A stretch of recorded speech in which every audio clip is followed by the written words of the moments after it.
Today, we welcome Dr. George Fiore to our Leaders Learning from Leaders podcast.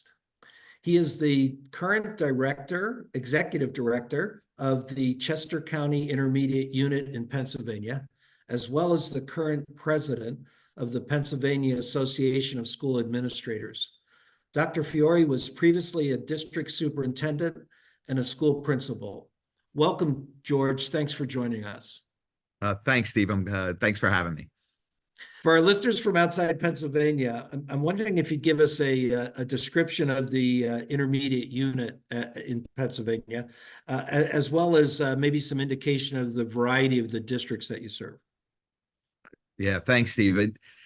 Educational service agencies look and sound different ways across the country. In Pennsylvania, they're called intermediate units. And there are 29 intermediate units across Pennsylvania, and they serve initially a geographic region. Ours is defined by Chester County. However, I'll say in the 90s that changed across Pennsylvania, where we're not funded by the state, where we provide services to school districts, and if they're quality, districts will buy them from us. And we've been fortunate enough to be entrepreneurial, where we're across the entire Commonwealth. So we are serving school districts not only in Chester County, which has 12 school districts, about 87,000 children, but we also serve from Pittsburgh to Philadelphia to the northern parts of Pennsylvania, including Erie, with a variety of services. And those services might look like special education services, virtual learning. We have a virtual online school in which school districts use across the Commonwealth. We also provide executive searches, for superintendents. So we'll do that across the entire area. We also have 3 technical college high schools, which are the modernization of a vocational school. So we have a wide variety of services that we have. Sure do. And those are just the beginning of it, Steve. I'm wondering what appealed to you as you look to make the move from a district superintendent to the IU. I have to say, I love being superintendent, and this was the only job that I said I would ever even think about leaving superintendency for, because this particular job, and there's many like it, but this one in Chester County had all the things that I was passionate about. I have a real strong connection to students with special needs. It is something that, when I look at my career, I see students that are marginalized in some places, but also the great hopes that their families have. And I wanted to be part of that, because we serve about, I want to say 33,000 children in this intermediate unit. Most of them are either in our preschool special education program, to our school age programs, and we even have some adult programs. So that was a huge draw. The other part is the diversity of the job. I still have a school board, so that hasn't changed. In fact, I have 12 school board members, and they represent all of the 12 school districts in our county. So they actually serve on 2 boards. So that part's similar. So, I know how to do that. There's also a business side to this. In schools we're hamstrung because you're usually a taxing authority in Pennsylvania, or you're restricted by a Department of Education. Here, I can generate revenue by providing high quality services in a timely way to those that need it. I mean, I get to help my friends that are superintendents, Steve. That's really what I do, and do it in a way that's affordable, and the parents are excited about it. Very cool. Are there some of the services that you provide that are specifically to the support of superintendents in the region or the state? Yeah, that's actually where I probably spend most of my time as the executive director, is working with superintendents. It's a thought leadership position for sure. As inevitably there's problems that occur in school districts, and we work together collaboratively on trying to solve them, from big to small. It could be working with the board of directors, a new building project. We helped a school district that wanted to open up an elementary school, but the politics around it. So having us come in and work with the board, do reports, collect data, and then make meaning of it while presenting options, because can't always be a prophet in your own land. I also run professional development. Steve, we do a tremendous amount of professional development for superintendents. In fact, we run something called, it's a study council, and it has 6 counties that surround Chester County. We have a very strong membership, but we'll work on not only executive leadership, but instructional leadership. There's tactical leadership on making decisions, working with boards of directors. Next week, I'm taking about 30 superintendents we're going to be working with the University of San Diego on the use of AI and how that can impact their thought process. So that is where I really like it's probably the most favorite part of my job. I get to work with leaders and help them do their jobs better, and watch them be successful. I feel like my classroom's different. I started out as a social teacher. Yeah. Here I am with Still teaching. Just now I get to do it with my peers. I'm wondering if you'd talk a little bit about your role as president of the Pennsylvania Association of School Administrators. Yeah, that is an evolution, you could say, in not only my career but this kind of job. This is my 5th year as executive director, and throughout working with superintendents, I was encouraged to go for this position. And on the surface, you might say, well, you're sort of like a superintendent, but in some ways you're not. But I believe the support for superintendents is what pushed me to apply, and run for the position. So the work we do now is leading 500 school districts from the superintendent level. We have nearly 1,000 members that we've grown in the last few years. So my work is on advocacy. So I'll work with legislators in trying to prioritize the things that matter most to our school district superintendents. Now, the challenge in that, Steve, is there's 500 school districts, and parts of Pennsylvania, in southern to northern to east to west, they do not look the same, and they have different priorities. So we're threading the needle quite often. Yeah. But then you could regionalize bills and our advocacy. That's one part of it. The second part is on leadership for their development. Professional development. We'll work on professional development activities that are catered and delivered in a timely way for what they need. Right now, we have budget conversations. We also help. I'll help superintendents with their contracts and putting in protections and also making sure we elevate the profession. And the last part of it is, how do we grow future leaders? We have a very strong push through PASA, the Pennsylvania Association of School Administrators, of ensuring our next set of leaders. They're going to be superintendents. They're well equipped, because if they're not prepared and they enter these jobs, all of us will suffer. The profession will suffer, and ultimately, why we exist, kids will suffer. So PASA spends quite a bit of time in all of those areas, and that's been my role. And it's been a whole lot of fun, I have to say. It's from working with folks in the northern parts of Pennsylvania is very different than in other places. So the diversity makes it stronger. I'm a Pennsylvania native, so I know that diversity is awesome across the state. Yeah, for sure. Just the size of the districts and the communities that they serve. Yeah. I'm wondering if you'd identify what you see as some of the most common difficulties or challenges that superintendents across the state are dealing with today. Yeah, this has been, I'd say the last 4 years have been the most difficult for school leaders, at least in my career. Top issue is the politicization of education. The external politics that we were in many ways insulated from, have the wars that were happening in Washington, D.C., or the wars that were happening in our state capital in Harrisburg, never really came to the school district. Well, all of those issues now are sitting in our superintendent's laps. So the culture wars are embedded in board meetings, conversations on projects that would be very simple.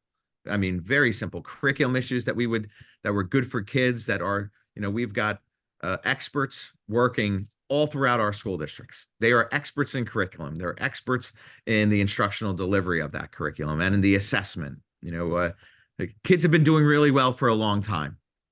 Mm-hmm. And when they're not, we're working really hard to help them. But I'd say the politicization is probably number one. Number two, we're seeing the mental health challenges that our children are having. We're also seeing it with their families because it's not something that is going to go away. It's not something you can give a pill and it's solved. You have to treat it, and it's in our school district's laps.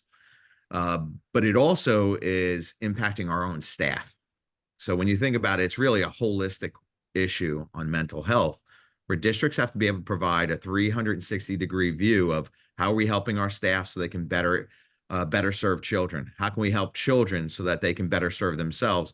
And then how do we impact the family positively so that those same children have a great experience and a brighter future?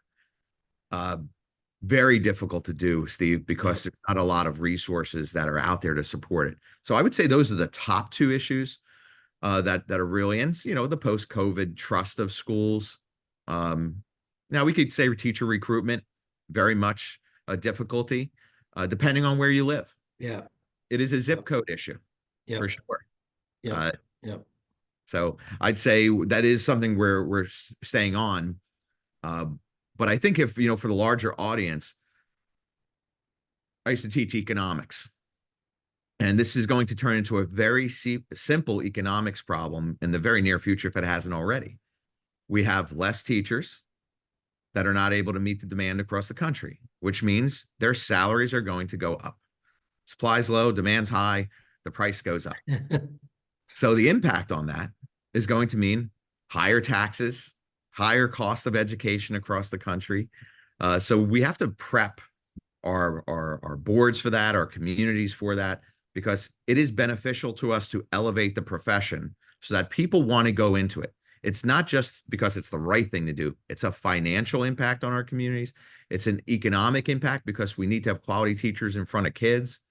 So you put those three issues together, from mental health, the politicization of education, and then employee pipeline issues. Those are the ones that keep our superintendents up at night.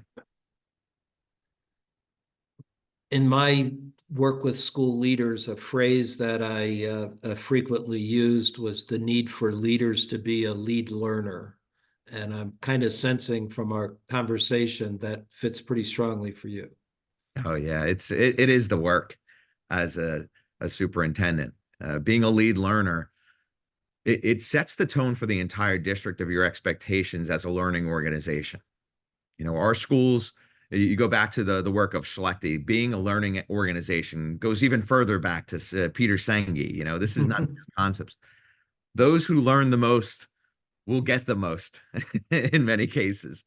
So, if we're asked to get in front of our teachers, our principals, we need to be able to say, we're not done yet.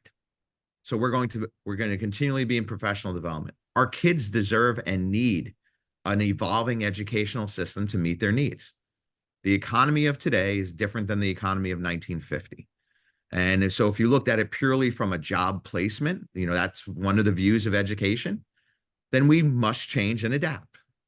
We can't teach the children that we taught in 2000 the same way we're teaching them in 2024. So when I say lead learner, there's a lot of characteristics that go with that, Steve.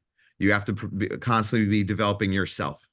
I would always say to my teachers and administrators, no one should stand there and say, develop me. You have to be able to do that on your own. You have to be able to seek it out. But as the lead learner, you're going to develop yourself, model those behaviors, and find out what others need and deliver that in a timely way that impacts their classrooms and their buildings in a way that can help kids. That is the real work. There are distractions, Steve. There's always distractions. I talked about employee pipeline. We have mental health. I wouldn't say those are distractions, though, in the traditional sense. you could positively impact your classrooms if you address those. Mhm. So that is being a lead learner.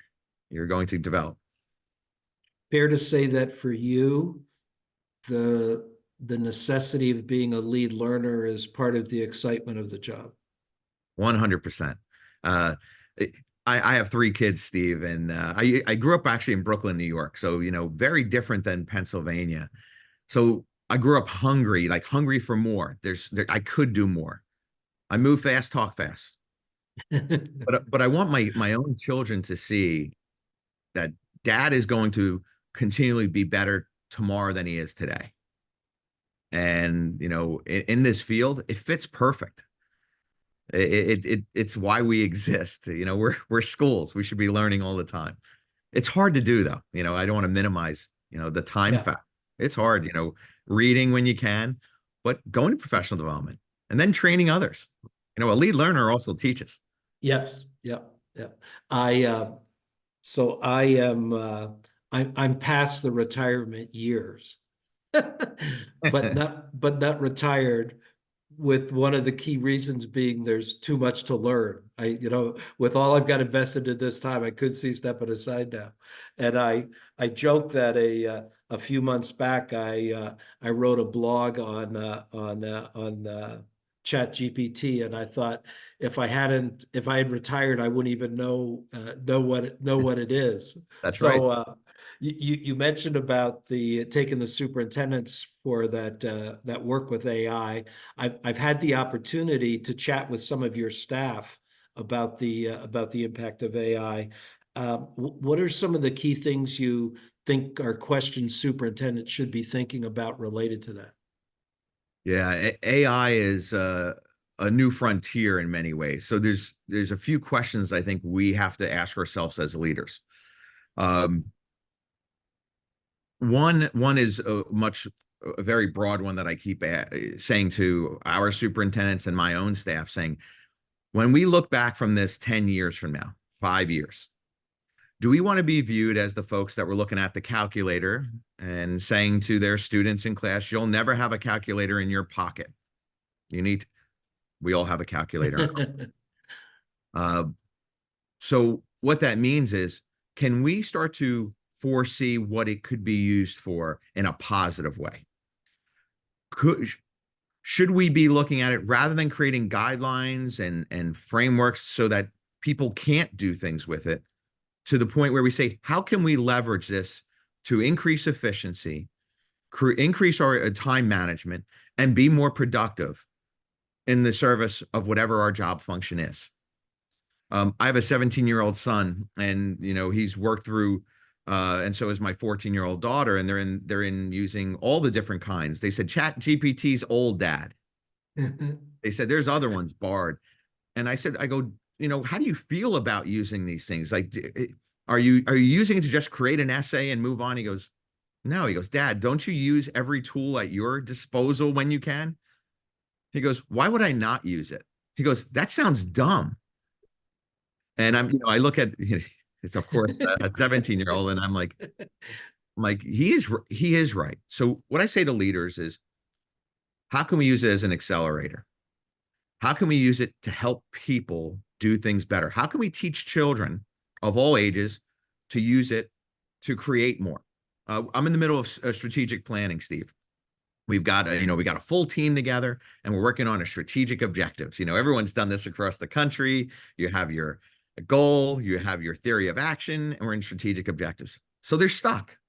Inevitably everyone gets stuck there.